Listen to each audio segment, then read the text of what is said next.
Wardrobe change! What's up, bitches? What's up, everybody? Welcome to part 2 of our interview sessions for After Credits. In our first part, we talked about Only the Brave, which I saw, and now, Only the Dwayne. Now, is my turn to interview Liam about Richard Linklater's Last Flag Flying. Richard Linklater is one of my top 5 favorite directors of all time, so I'm actually really excited to hear how Richard Linklater, good nor bad this movie is. I was kind of curious about this movie because, it was originally sort of touted as a big Oscar contender, and it was premiered at the New York Film Festival. It got kind of a mixed response. Nothing super negative, but it was more kind of in the range. Here's the thing, I didn't hear about this movie until maybe a couple months ago. This movie is about 3 Vietnam veterans, Steve Carell, Bryan Cranston, and Lawrence Fishburne, who haven't seen each other since the war. Serious? The world's end? They're trying to... Well, and the boys are back in town! It's... Okay, you gotta tell me Thin Lizzy fucking plays in this movie, because that's a missed opportunity. Don't remember. God damn it. Steve Carell, his son was in the Marines and has been killed in Iraq. This movie takes place in 2003, and so now he wants them to accompany them with him to go to Arlington for the funeral, and then he wants them to take the body. What? The boys are back in town! Yeah. This was the most, tough to watch movie I've seen since Manchester by the Sea. Manchester is a movie that'll rip your fucking heart out. This got pretty fucking close. Oh, shit. And I don't want to do spoilers in this review because I do think you should go see this. And it's one that, spoilers actually, it's not only Dwayne, I know what the plot is. I know the story. It's not Richard Linklater's best film. I still think probably Dazed and Confused, maybe Boyhood is his best, but it's his most mature movie. And I realized that it was because all of his movies are really taken from the perspective of the characters. Everybody wants them, that feels like what it's like to be in college. Dazed and Confused, that's what it's like to be in high school. The Before movie, that's what it's like to be in a marriage. This is the oldest lead characters, so they have the most perspective. What it delves into, there was so many scenes I was just watching, I was like, oh fuck. Yet there is the Richard Linklater humor to it. I was about to say, because you can't really have guys like Carell, Cranston, and Fishburne without some humor. Yeah, the first trailer I watched was not a very accurate thing. It was oh, it's a quirky road movie, and it's oh, there's some sad parts. No, this is very dramatic, very serious. There are some great comedy bits, which I'll talk about in a bit, but I thought it was his most emotionally mature movie. And the thing that I've read a lot of reviews about is, obviously, it's, they're Vietnam vets. And it takes place in 2003, so there's going to be some Bush stuff in there. And I was worried that it was going to be really ham-fisted, Bush stuff, Valerian. Why would you be worried about that with Linklater, though? Just because it's just the era. I feel like it's so easy. And there is a lot of commentary, but it's not... There was never a moment in my eyes where it was the movie outright stating something. It was all through the perspective of the characters and their opinions. And there's not a shot of Steve Carell staring at the 9/11 memorial and then looking at a picture of Bush and just going... If you took any random person in America, you probably know somebody who's in the armed services. Yeah. You have at least one personal relationship.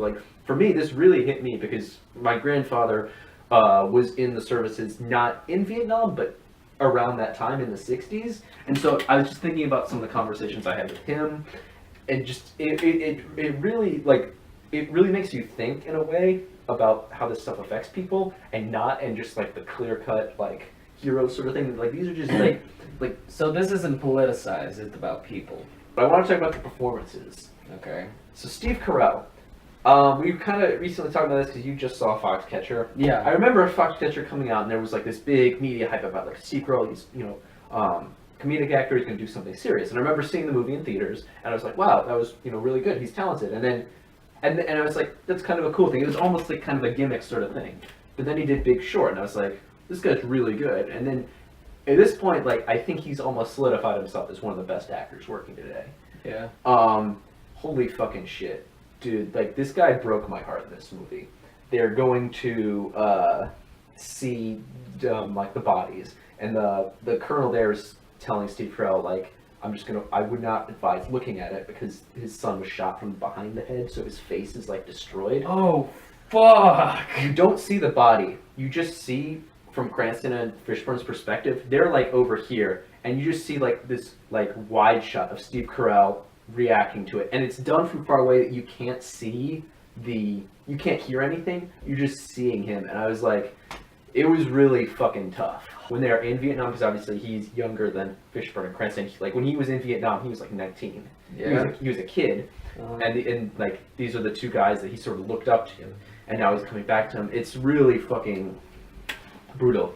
Did they ever do like a flashback to Vietnam No. with different actors? Okay. Which I think that would have been gimmicky. Yeah, it would have been gimmicky. You gotta ask.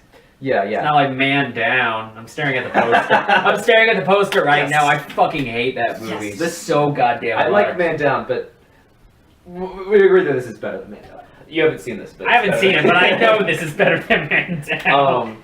Cranston on the end. Cranston's one of my favorite actors. I just recently finished Breaking Bad, and it's the last episode is probably the greatest episode of television ever. It's weird because you would expect it to be the opposite, but Steve Carell's the straight one, and Cranston is the comedic. I don't want to say comedic relief because I feel like that's almost degrading to the character. No, when you say comedy relief, it's usually in a negative sense. But in a movie like this, you need something. He's just like this. He's like a what you would imagine like a dude of that era. He's like really outspoken and loud, and he's like always like making jokes. I'll talk about some of the specific scenes that I liked in the theater, but he was really fucking funny in this movie. And he's always like pushing the edge. Like he's the one that's pushing Steve Carell to look at the body. He's the one that he's like. There's this whole great dynamic between like just the colonel who was Steve Carell, who Steve Carell's son served under, is the one that's sort of mediating some of this, and the guy who played him is just he does a great job because he's such a dick. And there's this whole thing where Cranston is just fucking with this dude, and it's fucking great. And Cranston's having a fucking blast in this movie, but it's also like. You understand, like, he's a product of his experiences, and you sort of get to that point that, like, he's one of those guys that, like, that was his peak. Like, To bring back my comparison, he's Simon Pegg from World's End. Yeah, I think that's actually a fair comparison. And then, I guess... Okay, so here's my question. I know that Steve Carell and Bryan Cranston have done really great work recently. What about Lawrence Fishburne? Because the last thing I saw him in was John Wick 2. Oh, which I mean, he was so good in that. But it's camp. Like it's not. We're going to Applebee's. In the conversations that they have between Steve Carell and Cranston prior to meeting Fishburne, they set this guy up where he's like, when he was in Vietnam, he was essentially Eazy-E. Like he was fucking people. He was a gambler. And then there's this scene where they introduce his character, and it's Steve Carell brings Cranston to a black church, and Fishburne is the pastor. And you get to see them listen to his sermon, and it's just like this, it's like the most stereotypical like black church thing where he's like just giving this loud thing about the love of God, and Cranston's like, praise God. Oh my God, this movie might be worth it just to see that. I was thinking about you because you like pissed off old men in movies. I do like pissed off old men. And I was thinking that's like the one scene where it's like and then you sort of like see Cranston like seeing them for the first time, and he like kind of looks over and you can tell that he like something's up because I mean these guys haven't seen each other in 4 years, so it's not like he would have recognized them immediately. Yeah. And that's sort of something they play out a few times. He's Nick Frost to Cranston and Simon Pegg. Essentially, yes. Well, through the events of the film, Steve Carell is more of Nick Frost. Which I won't go into spoilers, but there's some, they mentioned in World's End that there was an accident involving Nick Frost and something that they with Steve Carell's character. Okay. But it's the same thing. Like he's definitely a guy who's just like he's reformed his life. Like that was a dark period in his time. He had some struggles afterward, and then he found his faith. He found his wife, and he's sort of going forward with that. And he's really conflicted. Like he doesn't want to join Steve Carell and Bryan Cranston not because he doesn't care about them, but because that's just an era in his life that he is completely forgotten. Opposite of Cranston, who's like looking back at it. Okay. But he does get those moments. Like there's a point where Cranston's driving, like they're going on a road trip, and Cranston's driving like crazy, and Fishburne, like he finally just snaps and is dropping F-bombs and stuff. He's like, "You saved your lane, motherfucker!" It's great.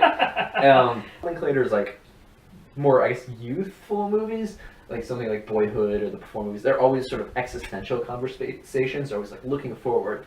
Whereas these guys, they almost feel like their life is up at this point, and it's a lot more reflective than I've ever seen them. Okay.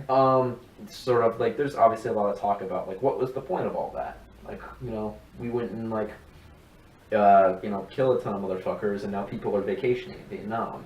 So it's like it's some of it is Vietnam specific, but not all of it. It's also just something like they're coming to grips with like their lives. And it's like, well, what did I achieve? You say existential, and you're right with the youth, but I've always found Linklater's writing to be reflective, just because he writes characters that are emblematic of himself and what he's thinking of at the time. Ergo, Boyhood, with Ethan Hawke's character. So when we're talking about existential, I assume that's just like Richard Linklater looking back at what he was thinking about when he was 15. Yeah, some of it. I mean, again, this is something where like the characters are older than him, so it's probably not drawing on his specific experience. I don't know his history.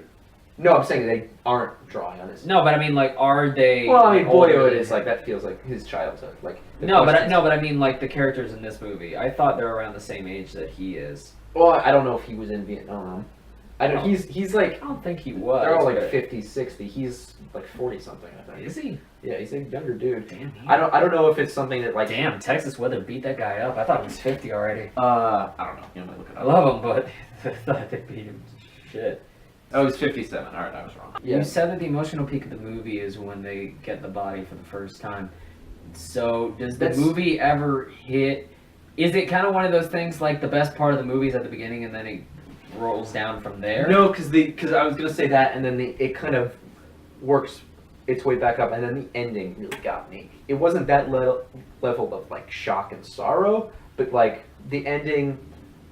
There's some stuff that leads up to it with Steve Carell reading a letter that his son, the black guy gives him a letter that's saying like, hey, you know, both me and him made an agreement that like we would write these letters, and that if one of us was gone, we'd have to deliver it to each other's parents. Yeah. And that's at that point in the movie is when he decides to give it to him. Yeah. And then there's the actual like funeral where Cranston and Fishburne are the ones that are burying him, and they get in their old uniforms. Oh shit! And that really got me. And but like the whole moment there was leading up. So I think like it sort of reaches its like level of like the shock early on, like in terms of just sorrow, but it still builds up to this emotional finish. Okay. So it's not like, you know, it doesn't blow its wad too early, is what I'm saying.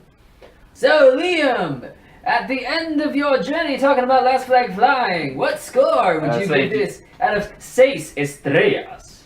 I don't really have any problems with this movie, so 6 out of 6. It is one of my favorite movies of the year. Do you have nitpicks at all? I'm trying to think. It's 2 hours.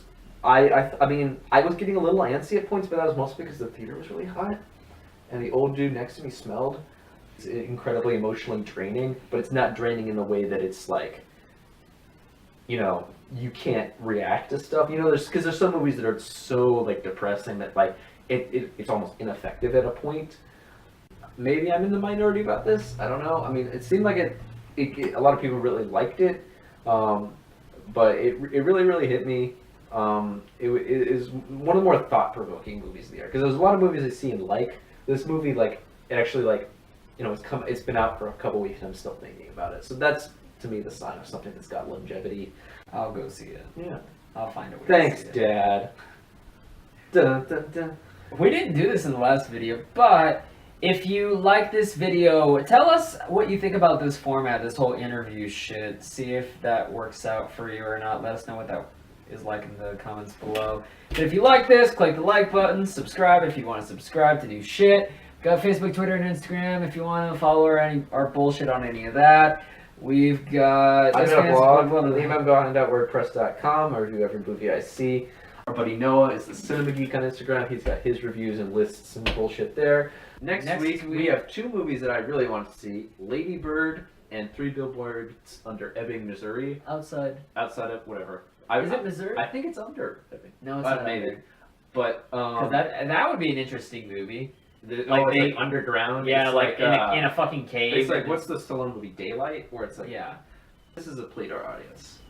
Don't go see Justice League. I am not seeing Justice League. So yeah, next week we're doing Justice League, and we're probably gonna find some time, maybe or another, to go watch Lady Bird or whatever the fucking Billboard movie Go is. see the good movies. Don't go see the stupid movie about, like... Trump is president because of Batman vs. Superman.